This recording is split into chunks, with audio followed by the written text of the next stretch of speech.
미안한 얘기지만은 신앙은 여러분에게 성경은 여러분에게 어찌 보면 정답과 대답을 주는 책이 아니라 여러분과 저에게 질문을 더 많이 하게 해요.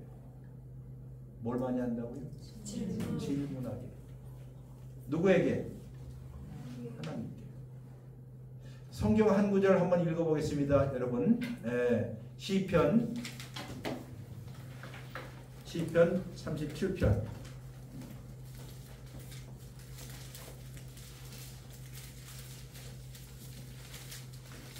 다 찾으셨어요?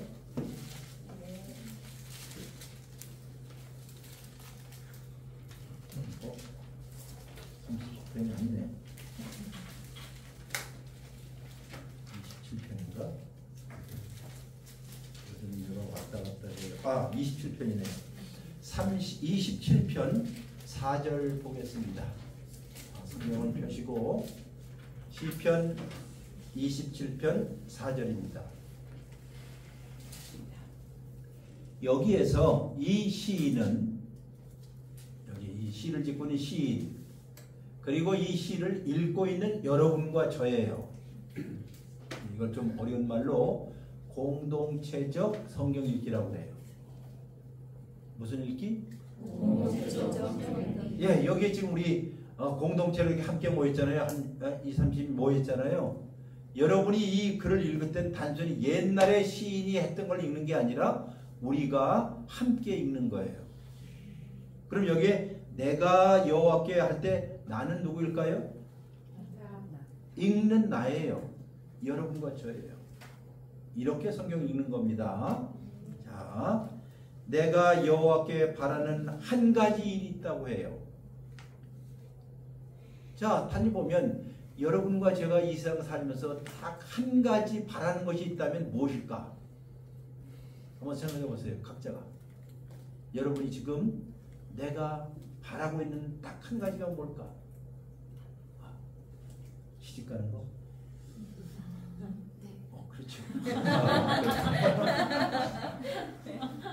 내가 한 가지 바라는 거는 로또를 샀는데 로또가 당첨되는 거예요. 뭐 사람들은 모든 바라는 것들이 다 있을 거예요. 그런데 여러분과 제가 시인한 공동체의 일원으로 이런 수련에 와서 다시 한번 우리의 마음을 새롭게 하면서 내가 인생에 있어서 가장 귀하게 여기고 가장 소중하게 여긴 바라는 것이 무엇일까? 이 시인이 말하기를 딱 한 가지래요. 그 한 가지가 뭘까요? 한번 보겠습니다. 내가 한 가지 그것을 구하리니 곧 시작. 내가 내 평생에 여호와의 집에 살면서 여호와의 아름다움을 바라보고 그의 성전에서 사모하는 그것이라. 아멘하지 말고요. 이 몇 가지예요? 몇 가지예요? 세 가지네요. 근데 처음에는 몇 가지라고 그랬어요? 한 가지라고 그랬잖아요. 희한하잖아요.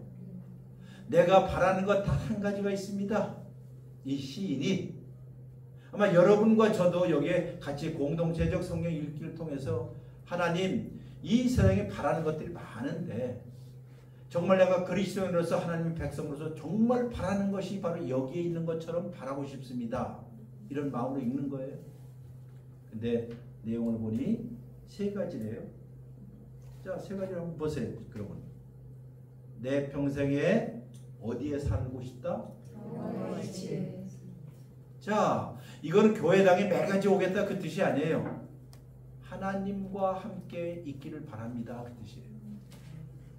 무슨 일이 있어도 나는 하나님과 함께 있기를, 하나님과 함께 거주하기를 바랍니다. 그게 자기의 최대의 소원이래요. 여러분의 소원도 저의 소원도 이러기를 바랍니다. 아니, 왜 아멘 안 해? 아멘. 강요하는 게 아니라 사실상 우리가 그리스도인으로서 이 세상에서 가장 위대한 바람이 있다면, 소원이 있다면 하나님 당신과 함께 살고 싶어요. 당신과 함께 살고 있어요. 근데 두 번째로 보세요. 그 집에 하나님과 함께 살면서 무엇을 바라본다? 여호와의 여호와의 아름다움. 아름다움을 바라보고 싶대요. 이거 참 어려운 말이죠. 그런데 여러분이 누군가를 정말 사랑하고 누군가를 가만히 정말 진정으로 사랑한다면 그 얼굴만 봐도 아름다움이라는 게 뭔지를 알아요. 그건 외형적인 아름다움이 아닙니다.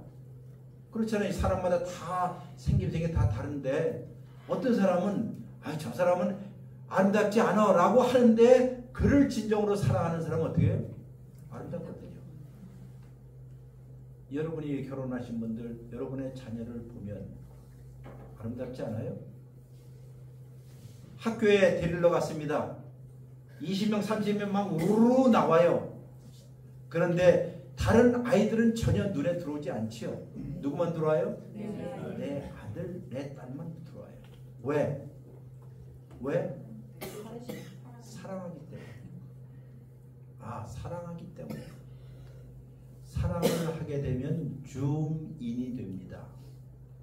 우리 캐노라 돌릴 때도 줌 아웃, 줌인 하잖아요. 모든 뒤에 배경들은 다 흐리게 처리되고. 사진 잘 찍으시죠 우리 권사님? 네. 잘 찍는지 안 찍는지 잘 모르지만 찍는 거 보니까 아주 잘 찍으신다. 자, 사진 찍을 때 하나에 초점을 놓으면 뒤가 블루 이렇게 흐리게 하잖아요. 일부러. 왜? 줌인해서 그것만. 여기에서 하나님의 아름다움이라는 말이 그 뜻이에요. 자, 이 세상 모든 것들은 다 어찌 보면 뒤로 하고 백그라운드로 하고 하나님이라는 분, 창조주 하나님, 구원자 하나님, 그 창조주 하나님과 구원자 하나님을 생각할 때 그의 아름다움과 위대함이라는 게 여러분과 제가 모시고 사시는 분이 바로 그런 분입니다. 그런 분이에요. 자, 누구를 보면서 아름다움을 느꼈다고요? 네? 예, 하나님이지요. 제가 여기서 이제 설명합니다. 하나님 할 때는 둘이에요. 창조주로서의 하나님과 그 다음 구속자로서 하나님. 둘이라고 했어요. 어떤 하나님? 창조주 하나님과 구속주 하나님이에요. 하나님의 행하시는 일이 이 두 가지인데 이 둘 다시 한번 좌양좌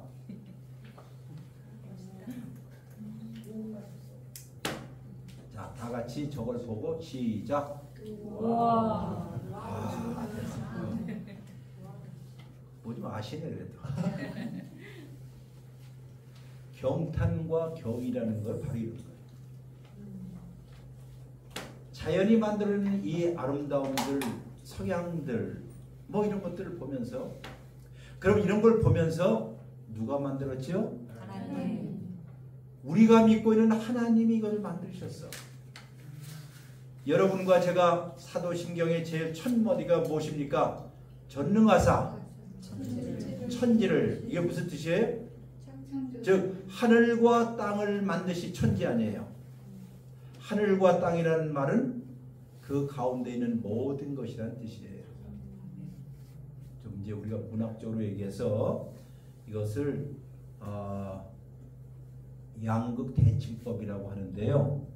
무슨 뜻이냐면 저 백두산의 천지로부터 한라산의 백록당까지 하면 무슨 뜻일까요?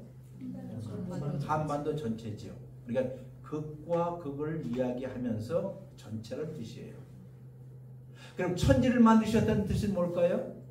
하늘과 땅이라면 그 가운데 있는 모든 것들을 창조하신 전능하신 올마이티 갓을 나는 믿습니다. 그거 아니에요? 그것이 창세기 1장 1절 아니에요. 태초에 하나님이 천지를 창조하셨습니다 라고 하는 것은 위대한 신앙 고백입니다. 달리 말해서 하나님이 이런 창조를 하셨다는 말은 그분이 만들어 놓고 그냥 방치하는 것이 아니라 지금도 어떻게 해요? 계속해서 보살피고 이끌어가고 있다 하는 것을 여러분 믿으십니까? 네. 그것을 우리가 섭리라고 해요. 섭리. 그러니 하나님이 만들어 놓은 것 중에 그 어느 것 하나라도 우연히 되는 것은 있다 없다? 없다는 거예요. 여러분의 삶과 제 삶이 지금 어떤 형편과 어떤 처지에 있는지는 몰라도 그 어느 것 하나라도 우연일 수는 없다는 거예요. 비록 이해할 수 없어도 내가 가다가 넘어져서 다리가 부러졌어요? 이해할 수 없지요. 왜 나에게 이런 고난이 와? 왜 이렇게 힘이 들어? 어느 사람은 또 암에 걸린 분도 있어요. 어느 사람은 가정이 힘든 분도 있어요. 직장에서 또 파면을 당한 사람도 있어요. 해고당한 사람도 있어요. 자식 농사가 되지 않아서 애 끓는 부모도 있어요. 여러분 이거 가만히 보면 우리가 이해할 수 있어요 없어요? 이해할 수 없는 게 너무 많아요. 열심히 신앙생활하는데 왜 이런 일들?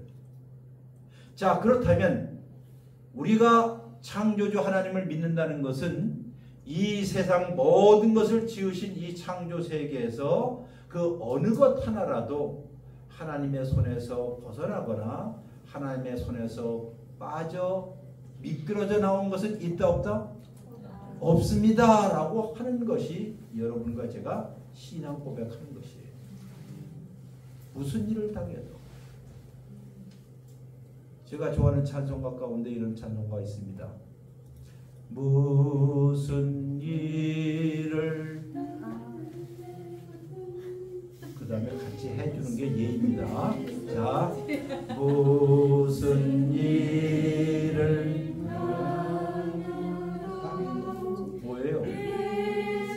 아니 그 전에 무슨 일을 네, 만나도에 당해도예요. 당해도. 여러분 이 세상 살면서 좋은 일이 올 때 예약해서 오세요 그러고 나쁜 일이 오면 오지 마세요 하는 법이 있어요 없어요? 없죠. 그래서 그 찬송도 가사를 잘 졌어요. 우리는 이 세상 살면 당하는 거예요. 대부분 당해요. 어려운 일도 당하고 뭣도 당하고 다 당해요. 느닷없이 어떤 놈이 내 뒤통수를 치는 일도 있고 믿었던 사람에 의해서 배신 당하는 일도 있고 고통 당하는 일도 있고 다 당하는 일입니다. 그때 우리가 뭐라고 불러요? 무슨 일을 당해도 예수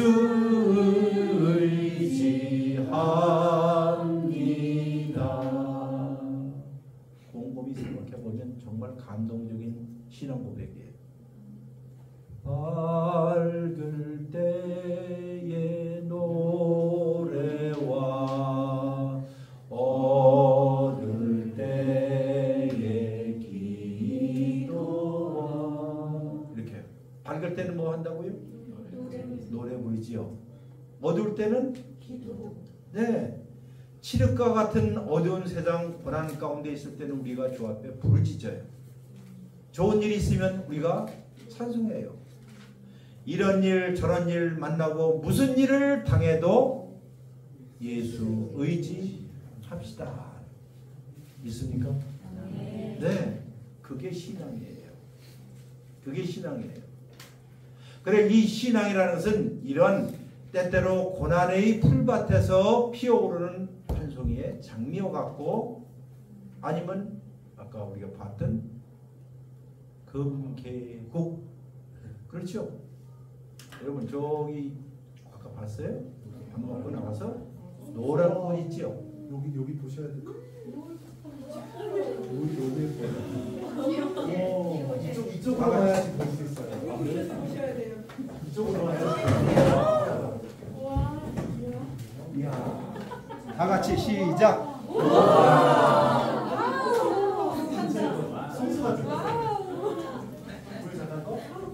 빨리 찍어요. 잠깐만 사진을 위해서 잠깐만. 새로 올릴까? 주세요.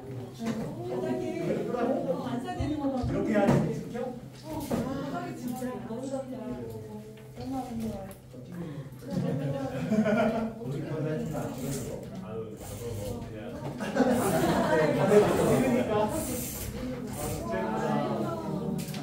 와. 그래야 되더라. 우와. 이거 어떻게 찍어라?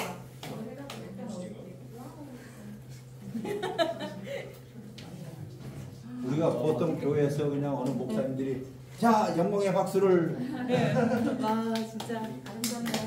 제일 좋은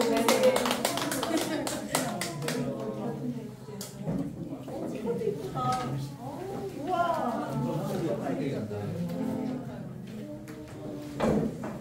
이게 창조의 아름다움이라고 하는 거예요. 아름다움을 봤을 때 우리의 반응은 와우지요. 서양 사람들은 와우라고 하고 한국 사람은 우와 그래요. 네? 네. 와 그러잖아요. 네? 예배는 경탄에서 시작되는 거예요. 예배는 그냥 무슨 뭐 순서의 예배가 아니라 어찌 보면 하나님 앞에 딱 섰을 때에 하나님의 위대하신 일들을 봤을 때 자연스럽게 경탄하고 경이롭고 놀라고 하면서 무엇이 시작된다? 예배가 시작되는 거예요. 그러니 우리가 창조주 하나님을 믿는다는 뜻이 바로 이 뜻입니다. 성경의 제일 첫 마디가 하나님이 태초에 하나님이 천지를 창조했으니라 하는 말은 굉장히 무게감이 있는 신앙 고백입니다. 고대 이스라엘 백성들과 함께 신약에는 모든 사람들이 하나님 앞에 고백했던 첫 일성이 그것이에요. 누가 뭐라고 해도 이 세상은 누가 만드셨다? 하나님이 만드셨어. 하나님이 만들어 놓은 이 세상을 결코 하나님이 포기하지는 않을 거야. 그리고 그 가운데 여러분과 저를 지으셨다면 하나님은 나를 결코 내버려 두시거나 포기하지 않을 거야 하는 믿음들. 이것이 신앙의 첫 번째입니다. 오늘 밤에 얼마나 밝은지는 모르지만은 별이 뜰 거예요. 그렇죠. 보통 밤에 별 뜨지요. 별 가운데 고정별이라는 게 하나 있습니다. 고정별, 움직이지 않는 항상 그 자리에 있는 별. 무슨 별이죠? 예? 북극성이라고 했잖아요. 북극성. 자, 북극성. 북극성도 하나님 만들어주시죠. 여러분 이게 창조의 아름다움에 대해서 지금 얘기를 하는 거예요. 여러분 우리 신앙이라는 것이 그냥 나만 믿고 나를 구원만 이게 아니라 여러분의 시선과 여러분의 마음들을 넓게 잡고 하나님이 창조한 이 세상 속에서 산다는 게 무엇인가를 지금 여러분 배우는 건데, 자 오늘 하나의 북극성 보겠어요. 근데 북극성이 떠 있다고 한다면 여러분 북극성을 보잖아요. 그럼 뭘 볼까요? 북극성의 빛을 보는 거죠. 그럼 빛이라는 것은 달리는 거예요. 빛이 달리잖아요. 자, 빛이 1초에 얼마나 달릴까요? 7배. 네, 초등학교 때 다 배운 거예요. 지구 7바퀴 반을 돈다고 그래요. 그래 똑딱하면 지구, 여러분이 살고 있는 이 지구에 7바퀴 반을 팍 돌아요. 엄청 빠르죠. 그 7바퀴 반을 도는 속도로 1년을 가는 것을 뭐라고 하죠? 미친 여자? 뭐요? 광년이라고 그랬죠. 빛의 연도라는 거 아니에요. 그러면 생각해 보세요. 1광년 동안 가는 거리가 얼마나 멀까? 아니 1초에 지구 7바퀴 반을 도는데 이것이 1년을 달린다면 어마어마하잖아요. 그럼 오늘 밤에 여러분들이 이따 밤에 혹시라도 날이 좋아서 북극성을 만약 봤다면 그 북극성에서 떠난 빛이 있을 거 아니겠어요? 그 빛이 달리고 와서 화장실도 안 가고 놀다도 안 오고 계속 달려서 오늘 밤에 여러분에게 올 거예요.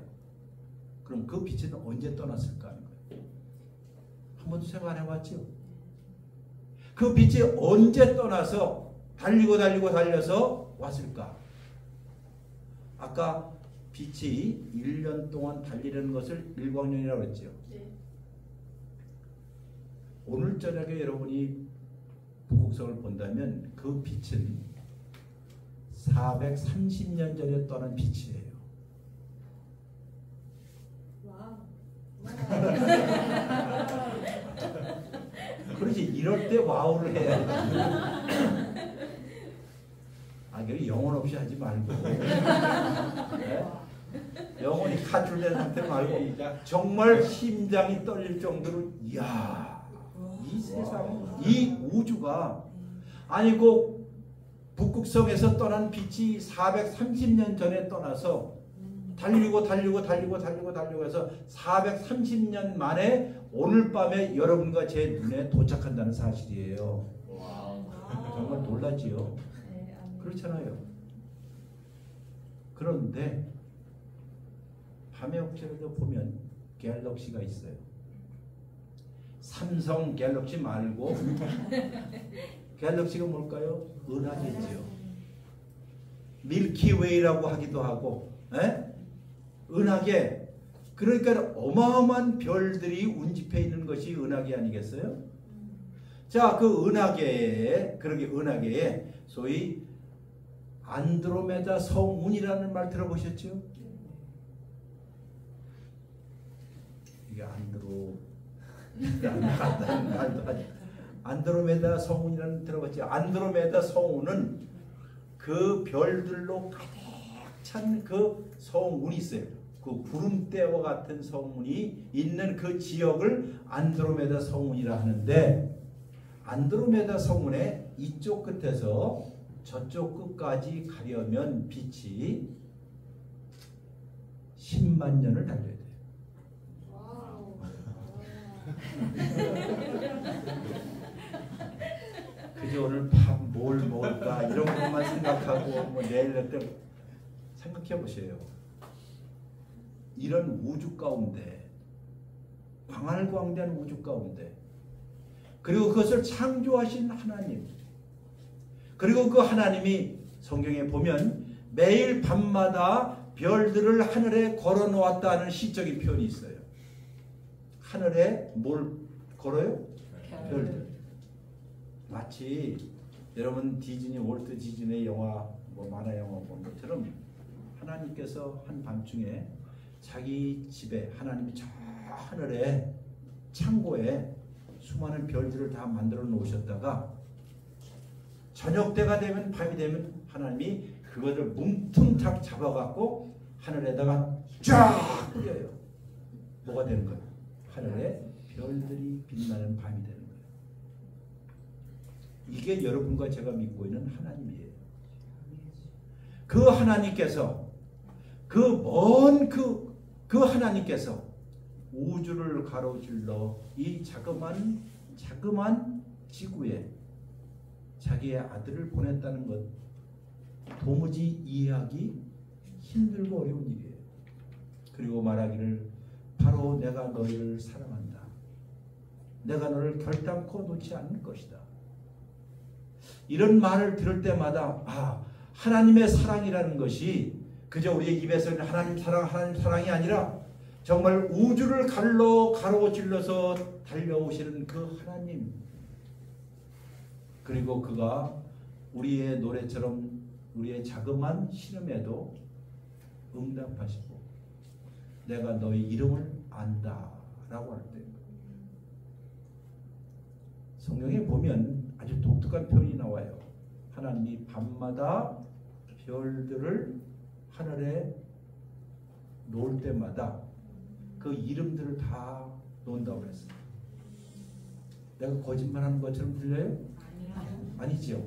그래도 거짓말하는 것처럼 지금 나를 생각하는 사람이 있어서 제가 시편 147장을 17편 한번 보세요.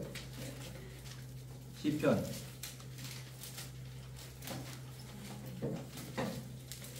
147장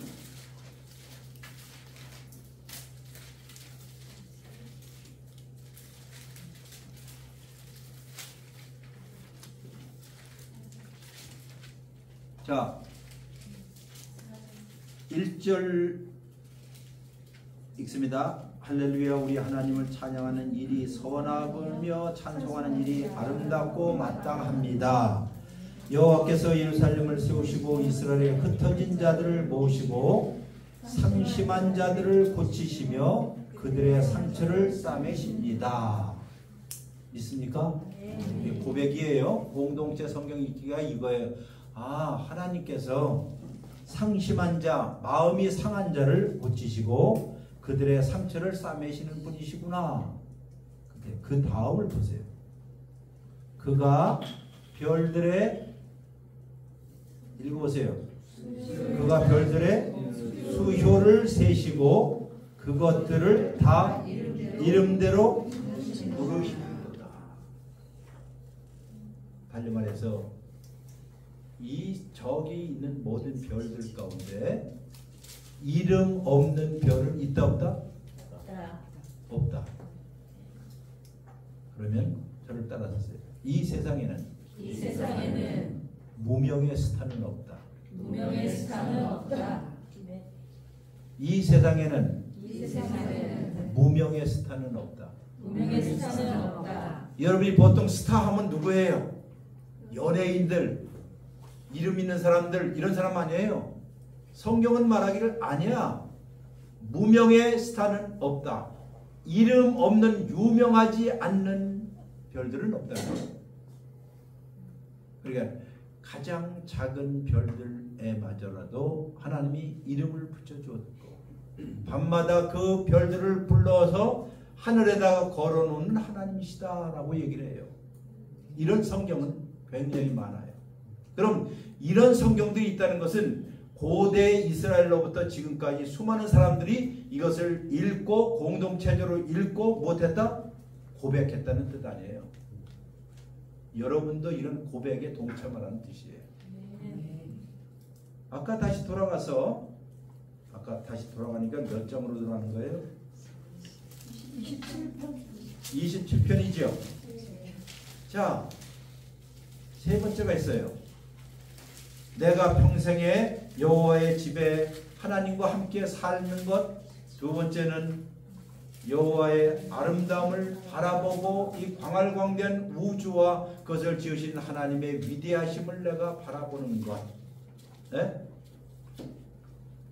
세 번째가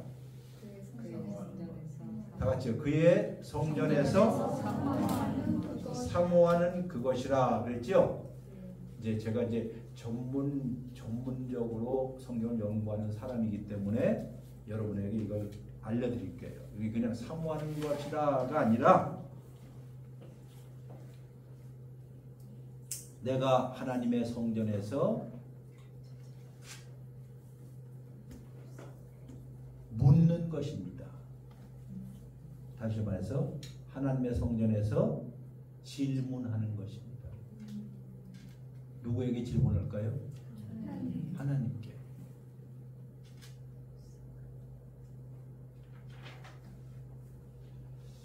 자, 질문은 어려운 질문들이 많이 있죠.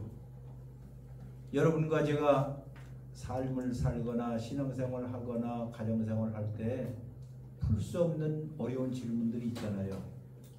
하나님과 관계하여서.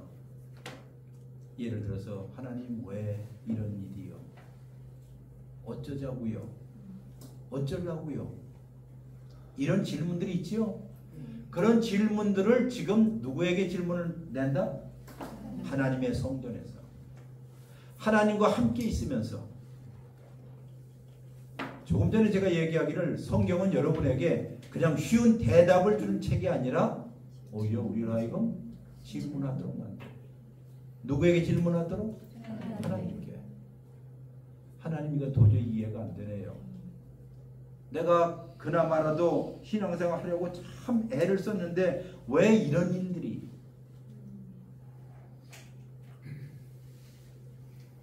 여기 구약 성경 보면 성도들이 특별히 시편에 보면 성도들이 괴로워서 지은 시들을 우리가 전문적인 용어로 탄식시라고 그래요.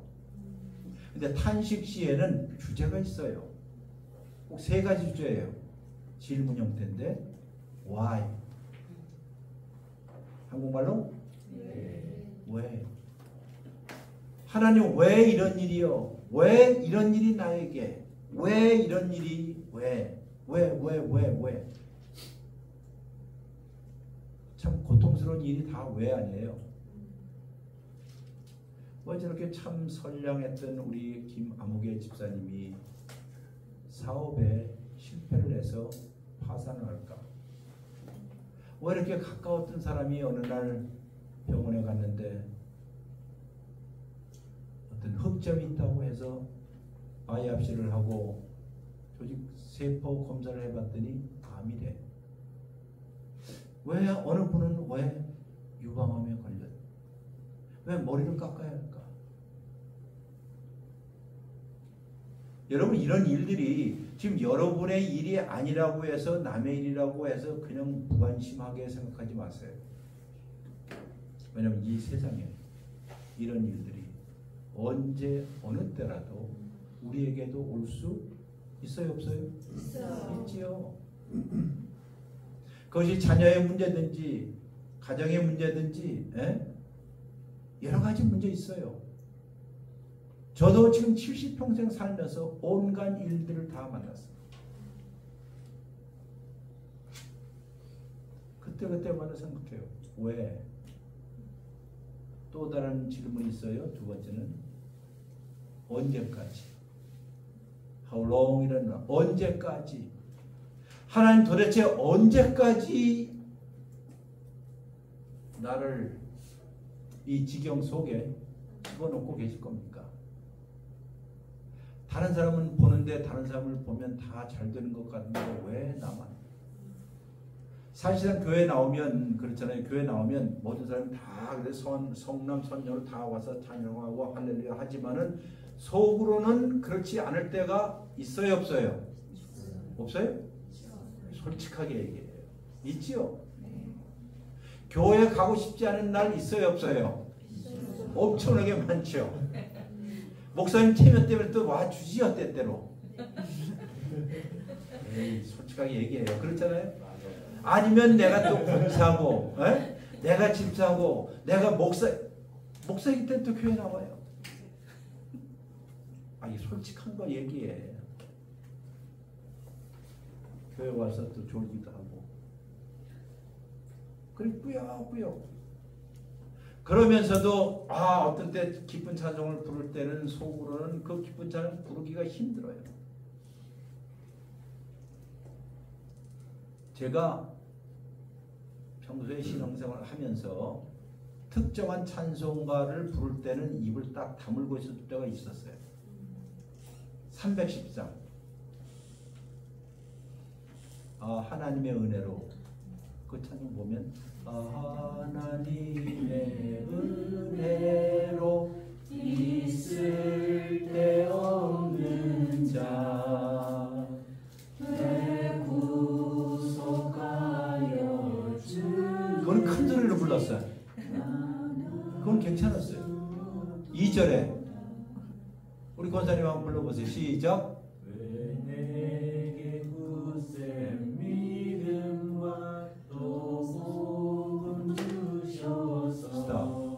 웬 굳센 믿음이야. 내가 언제 무슨 굳센 믿음이야? 근데 그건 뭐라 하지? 왜 내게 굳센 믿음을 주셔서 굳센 믿음 아니거든. 그런데 그 찬송 딱 할 때는 다른 사람은 영혼 없이 막 부르겠지만 난 영혼을 차리고 부르려면 도저히 그게 입에 안 나오는 거예요. 그렇게 입을 딱 다물고 있죠. 그때만은. 또 다른 구절에서 또 그렇다. 두 구절이 그러더라고요. 이게 여러분이 하나님께 질문하는 거고 하나님께 솔직한 거예요. 아니면 어떻게 해요? 아니라고 얘기를 해야죠. 아닌 걸 마치 뭐 위장해서 신앙이 좋은 것처럼 괜찮아 아니 다 내가 신앙이 없어서 또 우리 문 목사님은 안 그랬지만 어느 교회 가면 당신 기도 안 해서 그래 신앙이 없어서 그래 나 그 소리면 신경질 나요. 누구는 뭐 신앙생활 안 하려고 해? 나 진지하게 신앙생활 하려고 하는데 이런 일이 닥칠 때 감당을. 그래서 성경에 언제까지라는 말이 맞나? 아까 처음에는 뭐라고요? 왜 이런 일이? 두 번째는 언제까지 일이 계속됩니까? 세 번째 또 질문 있습니다. 어디에? 하나님 도대체 당신은 어디에 계십니까? 아무리 불러도 저 창밖에서 불러도 불꽃이 창문 것 같고 어떻게 된 일입니까?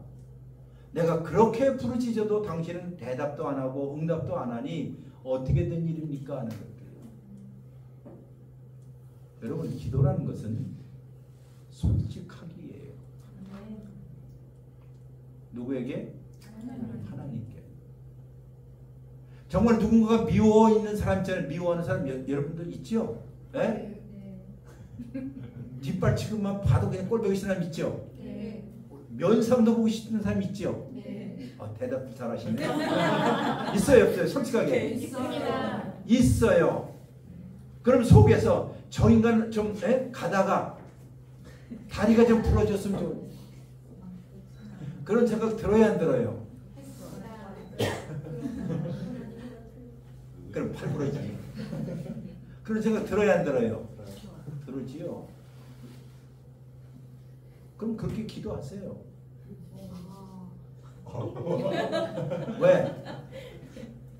잘 들으세요. 여러분 성경에 시편의 탄식시에 하나님 저 악인의 이빨을 부러뜨리셨어요. 팔을 꺾어주세요. 자, 이 말이 무슨 뜻이냐? 당신들이 직접 그 자기 원수나 못된 것들 가서 보복하는 뜻이 아니라 이 모든 문제들, 송사들, 이 모든 것들을 정의로우신 재판장이신 누구에게? 하나님께 상소하라는 뜻이에요. 그러니 기도 가운데 그렇게 할 수 있어요. 하나님, 내가 아무리 좋게 해도 저 김아무개는 정말 꼴도 보기 싫어.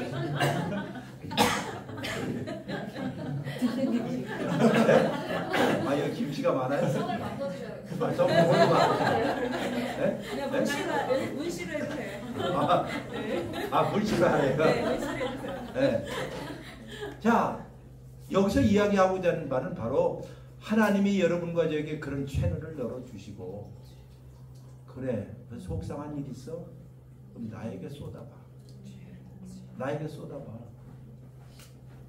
바로 그 이야기 때문에 오늘 여기에서 내가 여호와께 바라는 한 가지 그 일, 그 한 가지 일을 뭉뚱거려서 세 개로, 세 개는 완벽하다는 뜻 아니에요. 내가 당신과 함께 살고 싶어요. 당신의 위대하심과 장엄하심을 내가 바라보고 싶어요. 그리고 무엇보다 내가 당신의 집에서 당신께 못하고 싶다? 질문하고 싶어요. 사랑하는 성도 여러분들, 이게 진짜 기도예요. 그냥 아무 생각 없이 하는 게 아니라 자기의 속에 있는 진실한 영혼을 드러내서 주 앞에 바치는 거예요. 문제가 하나 있습니다. 그렇다고 해서 하나님이 바로 그래? 내가 풀어줄까? 그런 일은 있어요 없어요? 없어요. 하나님 접수는 잘하시오. 서장에 접수는 잘해. 그리고 우리가 알기로 성경에 있는 이유 중에 하나가 In His time, 그의 때. 내 때가 아니라 누구의 때예요? 하나님의 때에. 때로는 우리가 잊어버렸을 그때에 하나님께서 자기의 방식대로 자기의 시작대로 우리에게 찾아오셔서 응답을 해주시더라 이거예요. 그것을 경험한 사람의 이야기입니다. 나도 그것을 경험했어요. 어느 문제 때문에 10년, 15년, 20년을 기도해도 그 다음에는 아무런 응답도 없어갖고 아예 그냥 잊어버렸어요. 될 대로 되라. 그러나 내가 예기치 못했던 방식으로 때에 사각을 통해서 들어오시는 하나님입니다. 이것이 바로 하나님의 위대하심과 하나님의 장엄하심. 우리가 이것을 이 작은 머리로 이해할 수 있을까요? 사실 없어요. 없기 때문에 하나님께 질문하는 겁니다. 없기 때문에 하나님께 대드는 겁니다. 없기 때문에 하나님은 왜 이러십니까? 하고 하나님의 바짓가랑이를 잡고 그냥 대들고 야복강가에서 싸움을 걸었던 누구처럼? 다윗처럼. 다윗이 아니라 야곱처럼. 하나님, 저에게 하나님께서 나를 복을 주시지 아니하시면 내가 당신을 결코 놓지 않을 것입니다 하는 것. 이게 진정한 붙잡음의 의미예요. 이런 것이 우리 그리스도인들의 몸속에 배어 있어야 합니다. 이게. 자, 이게 첫 번째 오늘 아침에 하려고 했던 내용들의 일부분이었고, 이제 시간이 가기 때문에 이제 두 번째까지 해야지 오늘. 그렇죠?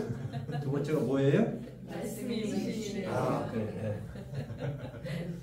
여기에서 우리가 아는 것은 그 하나님께서 거기에 계시지 않고 저 위에 계시지 않고 어떻게 해요?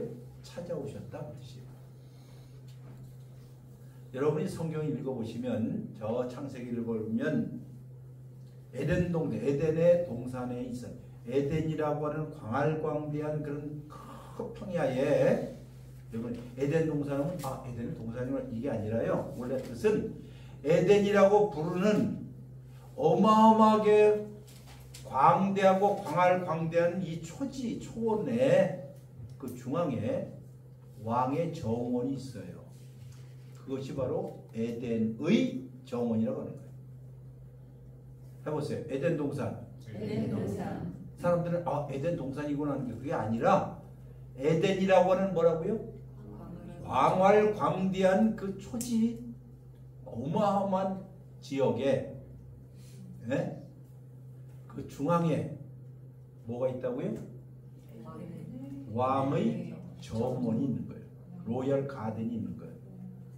그게 에덴의 정원이에요. 우리 에덴의 동산이라고 하지만은 뭐라고요? 왕궁이라 이게 왕의 정원. 여러분이 혹시라도 유럽에 여행을 가시면 저는 뭐 영국이나 이런 데 가면 그 사람들 정원 잘 가꾸잖아요. 그 왕의 정원들 이렇게 잘 가꾸잖아요. 페르시아에도 그렇고 뭐 영국의 로얄 가든도 많은데 그렇게. 그러니까 하나님께서 왕이 되셔서 거기에 거하겠다라고 하는 왕궁을 만들어 놓으시고 왕궁 주변으로 정말 아름다운 정원을 만들어 놓으시고 그 정원에 제일 많은 게 뭘까요? 과실수예요. 먹는 거.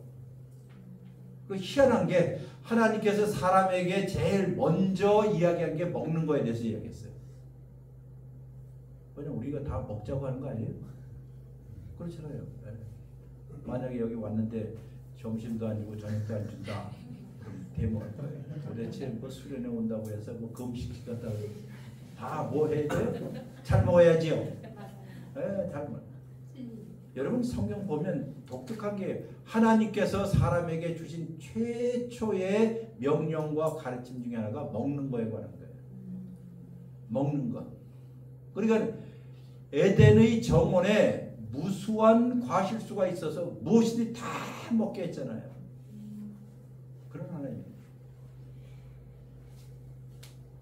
더 이상 얘기하지 않고 그런데 거기에서 유혹을 받은 게 무엇입니까? 딱 하나예요. 뭐라고 했어요? 사탄이 뭐라고 했습니까? 아담과 헤와에게 내가 요거를 먹으면 그 다음 하나님처럼 된다는 거예요. 사람이 누구처럼 된다? 하나님처럼 된다. 잘 보세요.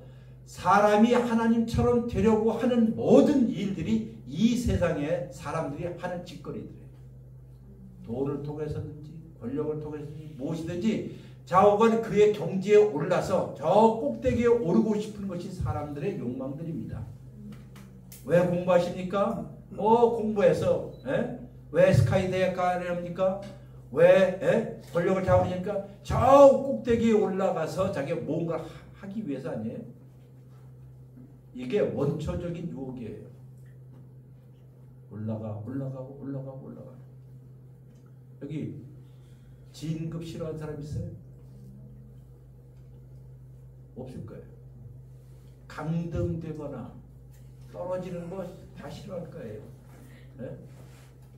예를 들어서 문 목사님 내일서부터 이제 당신은 목사님이 아니라 강도사예요. 그러면 기분 좋아요, 나빠요? 좋습니다. 네? 아니 세상 말로 해갖고 세상 여기 솔직하게 얘기할게요. 네? 여기 권사님 계시죠? 권사님. 네. 내일부터 이제 집사하셔. 그럼 교회 나올 거예요. 약간 삐딱하죠. 그거예요 다. 나한테도 그러겠죠. 네? 네. 자, 그러니까 최초에 장세기 보면 사람은 무엇이 되고 싶다? 신이 되고 싶은 생각인 거예요. 신이 되고 싶으면 마음대로 뭘 휘둘릴 수 있기 때문에 모든 사람의 마음속에 이런 게 있어요.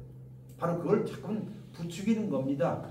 유혹이라는 게 다른 게 아니라 무슨 에덴 동산에서 뭐 사탄이 뭐 어쩌고 뱀이 그 얘기가 아니라 거기에 핵심적인 가르침은 모든 사람들의 근원적인 유혹은 무엇이 되고 싶다? 하나님 되고 싶은 거예요. 신이 되고 싶은 거예요. 예? 영원 불멸이 되고 싶고 신이 된다는 것은 무엇을 마음대로 통제하고 싶다는 거예요. 남자들 집에서 뭐가 되고 싶어요? 신이 되고 싶죠? 아니. 예수를 잘 믿으신 것. 자, 학교에서나 뭐 다 그럴 거예요. 그런데 보세요. 그랬던 창세기 이야기를 거꾸로 뒤집는 것이 하나님이 무엇이 되었다? 사람이 되었다는 이 예수 그리스도. 우리가 이것을 뭐 어려운 말로 성육신이다 라고 얘기하지만은 핵심이 바로 이것입니다. 그 하나님이 하나님 되기를 포기하고 자기를 비워서 무엇이 되었다? 사람이 되었다는 거예요. 이것이 요한복음 1장 14절에 있는 말씀인데요.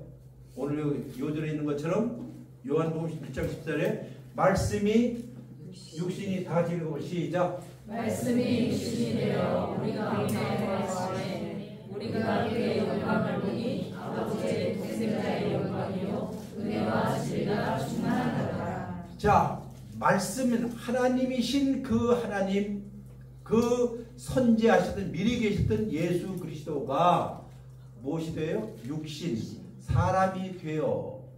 이거는 도무지 이해할 수 없는 일 아니에요. 사람이 신이 되는 것도 이해할 수 없는데 하나님이 사람이 되었다? 이거는 충격이죠. 여러분과 내가 믿고 있는 이 복음의 핵심이 바로 이것이 하나님이 사람이 되었습니다. 그리고 우리 가운데 무엇했다? 여기 우리 가운데 거한다는 말이 장막을 치다는 거예요. 텐트를 치다는 거예요. 텐트를 쳤다 이거예요. 텐트. 자, 텐트를 치면 무슨 뜻일까요? 같이 살겠다는 거 아니에요. 하나님이 우리 가운데, 여기 우리 가운데라고 할 때는 뭐 영어로 해서 죄송하니 in인가요? 어몽인가요? in us일까요? among us일까요? 어차피 찍고 사는 인생 그냥 찍어요. 뭐예요? 예? 예? in, 어몽, 뭘 것 같아요? 땡, 둘 다 아니고 하나만 골라내니까요. 뭘까요? 인일까요? 어몽일까요? 예, 정답은 어몽이에요. 왜냐하면 여기에 다들 계시잖아요. 이 위에다가 무엇을 친다? 텐트를 친다는 거예요. 그러면 여러분과 저는 뭐가 돼요? 하나님과 함께 사는 무엇이다? 가족이다 이거예요. 예? 물론 미워하는 형도 있고 뭐 미워하는 형도 있겠지만 그래도 자고 이렇게 텐트를 쳤다는 뜻이에요. 이것이 성육신인데 하나님이 우리와 함께 살겠다라고 하는 거예요. 그럼 왜 하나님이 사람이 되어서 살겠다고 했느냐? 딱 한 가지예요. 우리를 100% 이해하기 위해서. 이걸 어려운 말로 체휼이라고 해요. 한번 해보세요. 체휼. 체휼. 몸소 다 겪는다는 뜻이에요. 아, 네가 왜 고민을 하는지, 왜 네가 지금 눈물을 흘리는지. 아니, 사람이 되어야 사람을 알 거 아니에요. 혹시라도 그런 일은 없겠지만 여러분들이 집에서 애완견 기르시는 분 있어요? 혹은 뭐 개 있지요? 개의 슬픔을 니들이 알아? 개가 아파할 때 여러분이 아파할 수 있어요? 모르지요.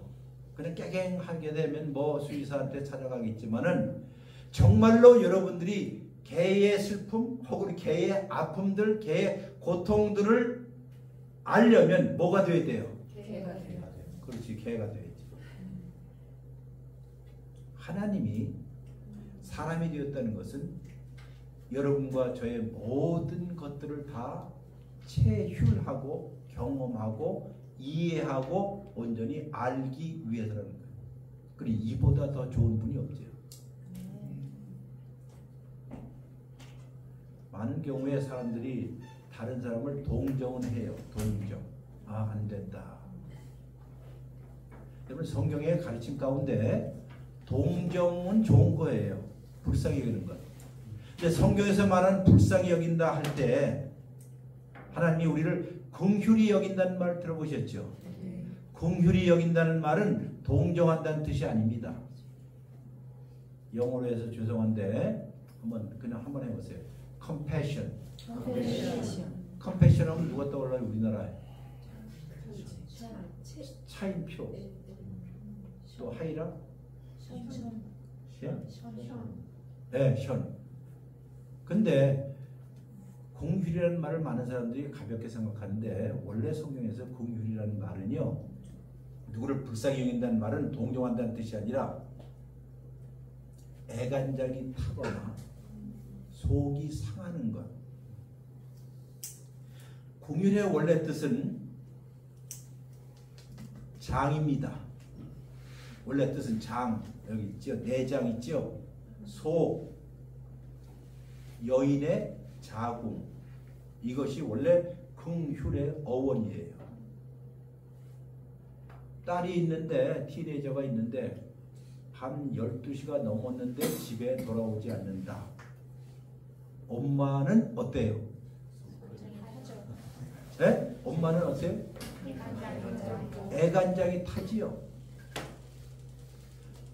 누군가가 자식이 너무너무 말을 안 들어. 그럼 뭐가 속이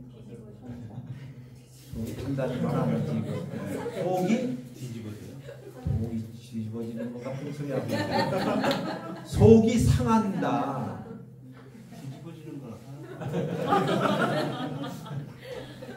속이 어떻다고요? 여러분, 상하다는 말 알죠? 상하다. 속이 어디겠어요? 보통 우리 인체에서 내장 아니겠어요? 내장이 썩어. 이게 속이 상하는 거예요. 애 간장, 애가 어디에 쓸개 뭐 이런 데 있잖아요. 이게 타들어가요. 이것을 성경에서 긍휼이라는 말을 해요. 동정이 이다 아니다? 아니다. 하나님이 우리를 불쌍히 여긴다, 긍휼히 여긴다는 말이 바로 이런 뜻이에요. 그러니까는 자기가 아파하고 자기 그래. 우리 애들이 아프면 적어도 남자들 씩씩 자지만 엄마들 잠 못 자잖아요. 차라리 내가 아팠으면 좋겠다. 사랑은 내리사랑이라고 해서 항상 자식에 대한 이 근심 걱정이 부모들에게 있잖아요. 에? 이게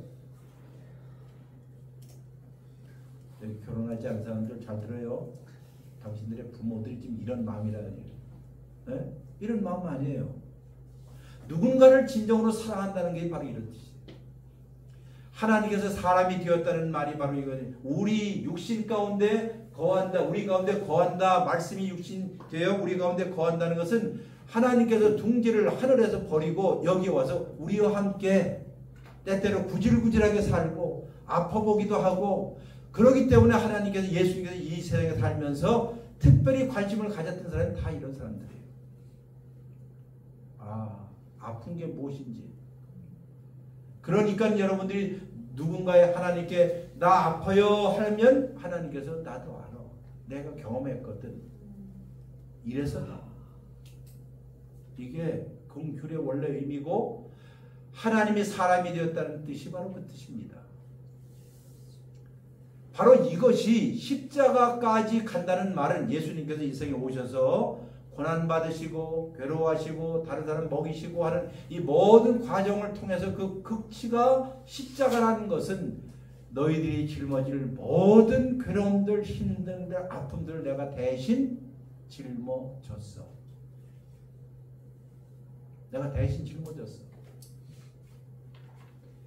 우리가 좋아하는 찬송가 가운데 저도 참 좋아하는 찬송가 가운데 첫 마디가 영어로 이런 말씀. What a friend we have Jesus. 뭐예요? What a friend we have in Jesus. 우리가 갖고 있는 이 예수가 얼마나 좋은 친구인지. 한국말은 먼저 뒤부터 번역이 됐기 때문에 죄짐 맡은 우리 구주로 나와요. 그렇죠? 죄짐 맡은 우리 구주 어찌 좋은 친구인지. 뭘 맡았다고요? 이거 분리해 보세요. 죄의 무거운 짐이라는 거예요. 죄의 무거운 짐들을 지고 있는 그 짐을 대신 짊어지는 분이 있어. 이게 진짜 뭐라고요? 친구라는 거예요. 여러분 지금까지 살면서 여러분 친구들이 얼마나 있는지 잘 모르겠어요. 그런데 그 친구 많지요? 근데 이런 친구 있어요 정말. 나의 삶의 모든 무거운 짐을 대신 짊어질 수 있는 친구. 내가 고통할 때 거기 가면 그 고통을 대신 자기가 갚아줄 수 있는 친구 있어요 없어요? 없어요. 그런데 성경은 말하기를 바로 사람이 되신 하나님께서 여러분과 저의 모든 무거운 짐들, 종종 저는 그 하나님을 이렇게 불러요. 시편 68편에 우리의 모든 날마다 우리의 모든 무거운 짐을 지시는 여호와를 찬양합시다 라는 찬송 구절이 있어요. 68편에. 그래서 내가 하나님 앞에 하나님 별명 하나 지었어요. 무슨 하나님? 지겠군 하나님. 아마 젊은 사람들은 지겠군 모를 거예요. 그러나 우리가 어렸을 때, 젊었을 때, 어렸을 때 보면 저 남대문에 기차가 내리면 그 옆에 리아카 그리고 지게꾼들이 되게 많았어요. 지게꾼들 무거운 짐들 대신 짊어지고 가는 사람들. 하나님이 바로 여러분과 저의 모든 고민들, 다른 사람에게 이야기하지 못했던 괴로움들, 슬픔들, 고통들, 무거운 짐들을 대신 짊어지시기 위하여서 이 땅에 무엇이 되었다? 사람이 되었다는 거예요. 그러니 이보다 더 좋은 친구는 없다는 거예요. 여러분과 저의 인생 가운데서 가장 소중한 친구가 한 명 있다고 한다면 예수님을 여러분의 친구로 삼으세요. 여러분의 진정한 친구로 삼으세요. 그리고 그에게 쏟아야 할 모든 것들을 다 쏟고 그분에게 질문도 하세요. 주님 이게 왜 이래요? 어쩐 일로 이런 일이 있습니까? 왜 이러십니까? 라고 하는 것. 이것이 신앙의 길입니다. 그러니 아까 처음에 하나님이 창조주 하나님이셨어요? 그렇죠? 이제는 그 하나님이 무엇이에요? 구속주 하나님이에요. 무슨 하나님? 구속주. 여기 구속이라는 말도 어려운 우리 신학적인 용어인데 구속이라는 것은 이제 잡혀 들어가는 게 그 구속이 아니고 여기서 말하는 성경에서 구속이라는 말은 값을 지불하고 사오는 거예요. 그럼 비용이 들어야 안 들어요? 엄청나게 들지요. 여러분과 저를 사오기 위해서, 여러분과 저에게 새로운 생명을 주시기 위해서 그분이 대신 십자가에 자기의 목숨을 담보로 삼고 여러분과 저를 사와서 하는 말, 내가 너를 사랑한다. 내가 너를 이렇게 사랑해. 그 유명한 요한복음 3장 16절에 있는 것처럼 하나님이 세상을 이처럼 사랑하사 독생자를 주셨으니 누구든지 그를 믿는 자마다 멸망치 않고 영생을 얻게끔 하려 하심이라. 이런 하나님, 구속주 하나님이지요. 구원자 하나님이지요. 이미 하나님께서 이스라엘 백성들을 애굽에서 불러서 구속하신 것처럼 이제 예수 그리스도를 통해서 여러분과 저를 불러내서 하나님의 아들과 딸로 삼으셨어요. 믿습니까? 그분. 그러니 세상 모든 친구들은 나를 버린다 할지라도 나의 영원한 친구 그분은 나를 버리지 않을 거야. 왜냐하면 그분은 신실하시기 때문에. 그는 한 번도 나를 절망시키지 않는 신실하신 분이시기 때문에. 아마 우리가 부르는 찬송가 가운데 또 이런 찬송가지. 지나온 모든 세월들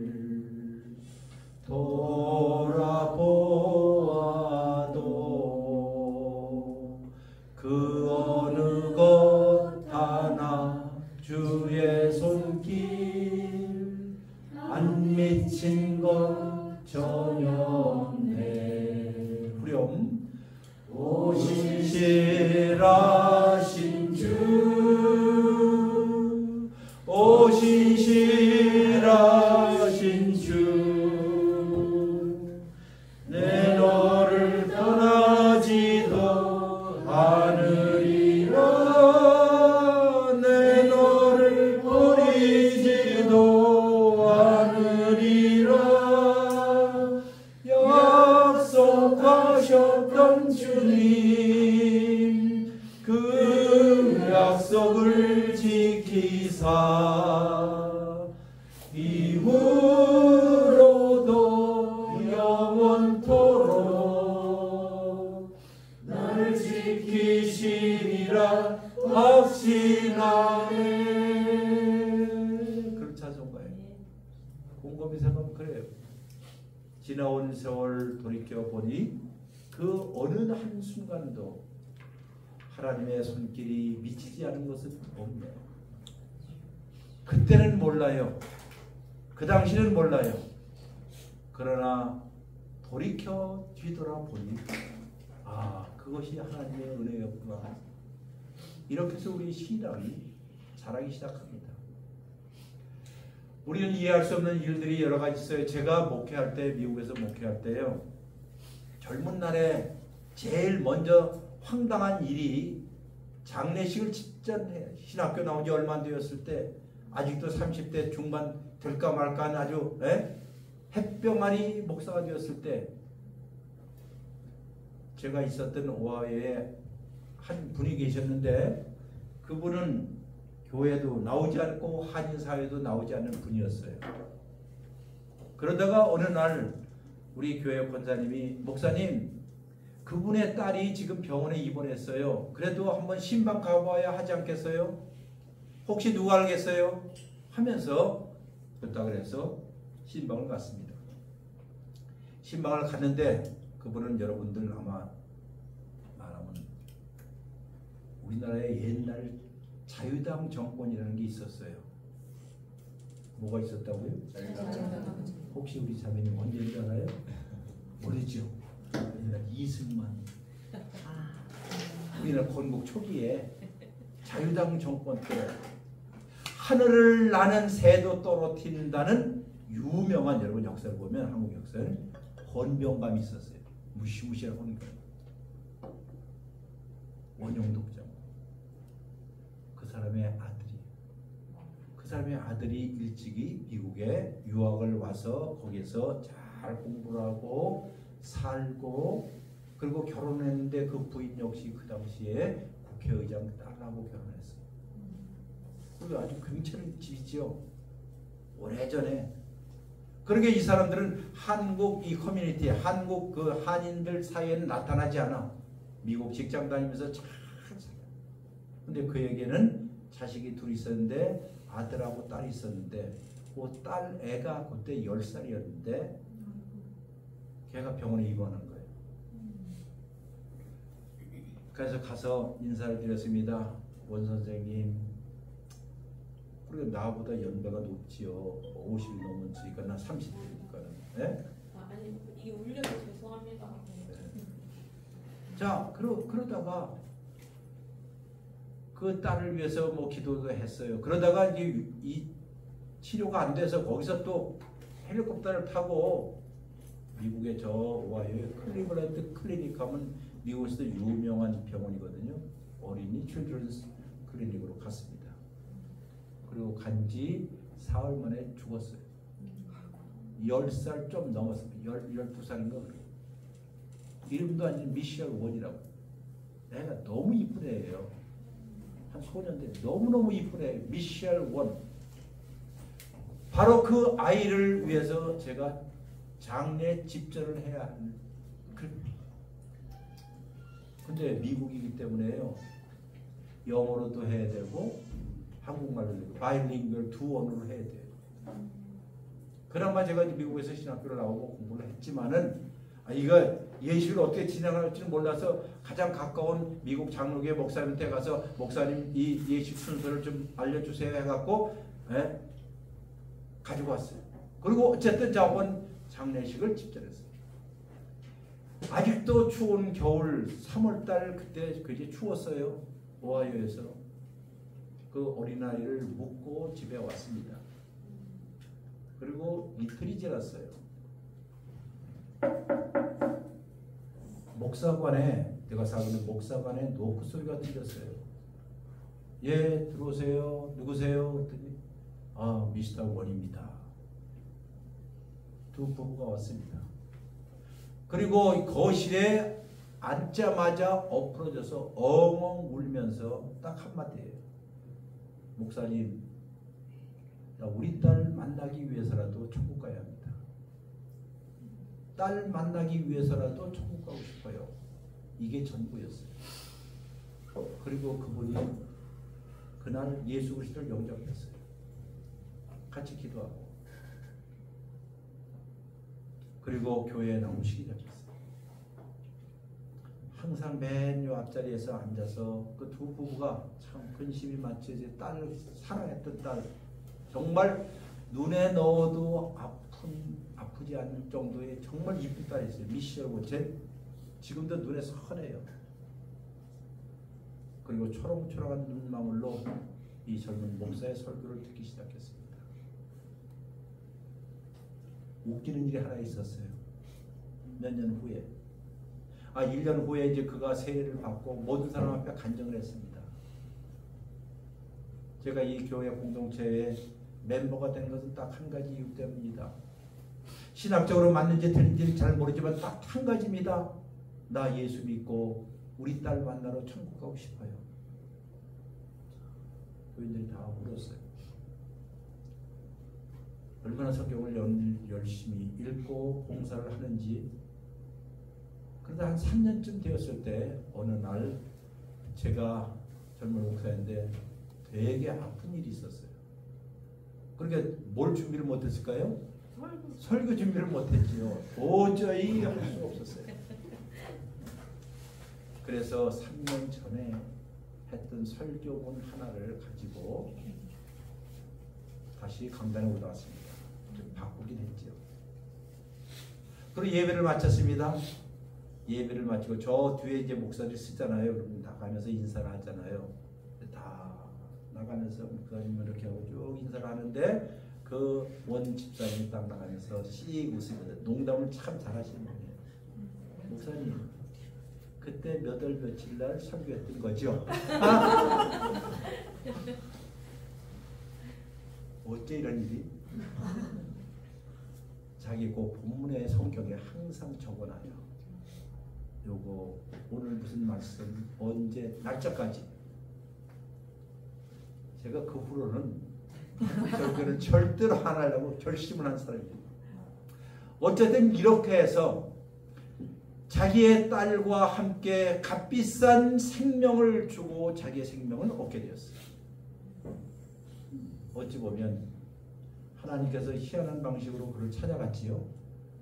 이해할 수 없잖아요. 그러나 그는 나중에 알았어요. 가장 값비싼 것을 주고 나는 생명을 얻었다. 아까 사명오장에 있는 찬송이 아마 그럴 거예요. 한때는 내가 잃어버린 바 되었으나 이젠 찾은 바 되었고, 한때는 내가 앞을 보지 못하였으나 이젠 보게 되었고, 한때는 내가 헐벗은 사람이었으나 다시 입게 되었고, 한때는 내가 상처 입었으나 이제 치료받게 되었습니다. Once I was lost, but now I am found. I was blind. 한때는 보지 못하였으나 이제는 보게 되었습니다. 우리는 그것을 가리켜 Amazing Grace, 놀라운 하나님의 은혜라고 얘기합니다. 그 은혜는 우리가 예기치 못한 방식으로 우리에게 찾아온 것이에요. 그러므로 사랑하는 성도 여러분들, 우리는 마음을 열고 하나님께서 어떤 방식으로, 어느 식으로, 어느 때에 우리에게 찾아올지를 알아요, 몰라요? 몰라요. 미래를 열어놓고 사세요. 미래를 열어놓고 사세요. 아무리 세상이 각박하고 힘들다 할지라도 여러분과 가진 하나님의 희망을 내려놓지 마시기를 바랍니다. 말씀이 육신이 되었다는 말이 바로 이러한 의미입니다. 그러니 하나님이 사람이 되어서 우리에게 왔다는 것을 성경은 또 이런 식으로 표현해요. 자, 우리가 하나님을 찾아가는 게 아니라 누가요? 하나님이 우리를 찾아왔다는 사실입니다. 로마서 5장에 이런 말이 있어요. 우리가 아직도 하나님과 원수되었을 때, 우리가 아직도 하나님과 죄인 되었을 때, 우리가 아직도 연약해 있을 때에, 자, 여기 조건 보세요. 우리가 아직도 연약할 때에, 우리가 아직도 하나님과 죄인 되었을 때, 우리가 아직도 하나님과 원수 되었을 때, 하나님에서 생각도 하지 않았을 때에, 그 다음 하나님이를, 주어가 누구예요? 하나님이 그의 아들 예수 그리스도를 통하여 여러분과 저에게 찾아와 자기의 사랑을 확증하였습니다 하는 말이에요. 하나님의 사랑을 확증한 증표가 십자가요, 예수 그리스도입니다. 그분이 있기에 오늘도 우리도 걸을 수가 있는 거예요. 성경은 우리에게 얘기합니다. 우리가 예수 그리스도와 합하여서 죽고 예수 그리스도와 합하여 다시 살게 되었습니다. 어려운 말로 이것을 그리스도와의 연합이라고 해요. 그리스도의 연합을 가르쳐 주는 것이 바로 세례예요. 여러분, 세례라는 것은 물속에 들어갔다 나오는 거 아니에요? 쉬운 얘기로. 그렇죠? 뿌리기는 하지만 그 상징적인 의미는 물속에 들어가서 우리의 모든 과거는 다 죽고, 그리고 죽은 것을 하나님이 건져내서 다시 새로운 생명을 불어넣어서 새 사람 되게 한 것이, 그런 예식이 무슨 식이에요? 세례식이죠. 자, 이제 그것을 맺겠는데, 우리 어린이 주일학교처럼 한번 저를 따라서 여러분 옷을 한번 만져보세요. 좋은 말 할 때 만져보세요. 네. 자, 이 옷이 지금 축축하십니까? 보송보송 말라 있습니까? 예? 바로 그게 문제예요. 축축해야 돼. 왜 그러냐? 아, 내가 40년 전이나 세례받았습니다. 관록. 30년 전에 세례받았습니다. 20년 전에 세례받았습니다. 5년 전에 세례받았습니다. 하게 되면 그 옷은 물속에 들어갔다 나오니까 말랐어요? 안 말랐어요? 말랐어요? 아직도 이 뜻을 잘 모르겠어요? 말랐어요? 안 말랐어요? 안 말랐어요. 아니, 5년 전에 들어갔다 나왔는데, 20년 전에 들어갔다 나왔는데, 30년에 들어갔다 나왔는데, 그럼 말랐어요? 안 말랐어요? 만났겠지요. 그렇잖아요. 오래전에. 그게 교인들 가운데 소위 관록을 자랑하는 교인들. 나는 모태신앙이야. 나는 30년 전에 세례받았어. 난 20년 전에 세례받았어. 나 5년 전에 받았어. 그러니까는 그 사람이 어떻게 해요? 보송보송하고 건조하고 메말라 있지요. 그러나 세례의 의미가 무엇입니까? 세례의 의미는 날마다 어떻게 해요? 날마다 그리스도와 함께 죽고 날마다 그리스도와 함께 다시 사는 것이 세례의 의미라고 해요. 성경에 그렇게 써 있어요. 그러면 날마다라고 하면 날마다 물속에 들어갔다가 나왔으면 옷이 보송보송하게 젖었어요. 젖었어요. 제가 이렇게 상징적으로 얘기하는 거 이해하시죠? 네. 하나님의 은혜를 매일같이 경험하는 사람들. 난 전통에 의해서 난 무엇이다가 아니라 날마다 내가 그리스도와 함께 죽고 날마다 그리스도와 함께 새롭게 태어나는 사람들, 은혜의 물속에 들어갔다가 나오는 사람들은 그의 마음이 어떻게 보송보송해요. 보송보송하지 않지요. 촉촉하지요. 말씀을 듣고 눈물을 흘리기도 하고 아까와 같은 석양을 바라보면서 아름다움에 눈물을 지을 수 있는 거고, 제가 얘기했거든. 오늘 북극성 별을 볼 때 어저께의 북극성 별이 아니라는 것도 느끼고 와우 감탄도 하고 들에 피어있는 꽃 하나를 바라보면서 하나님께서 이 아름다운 꽃 하나를 지금 먹이시거든. 하물며 너일까 보냐 하는 소리를 들으면 고맙습니다. 감사합니다 하는 마음. 저는 여러분들이 신앙생활을 하면서 신앙의 건성 피부가 되지 않기를 바랍니다.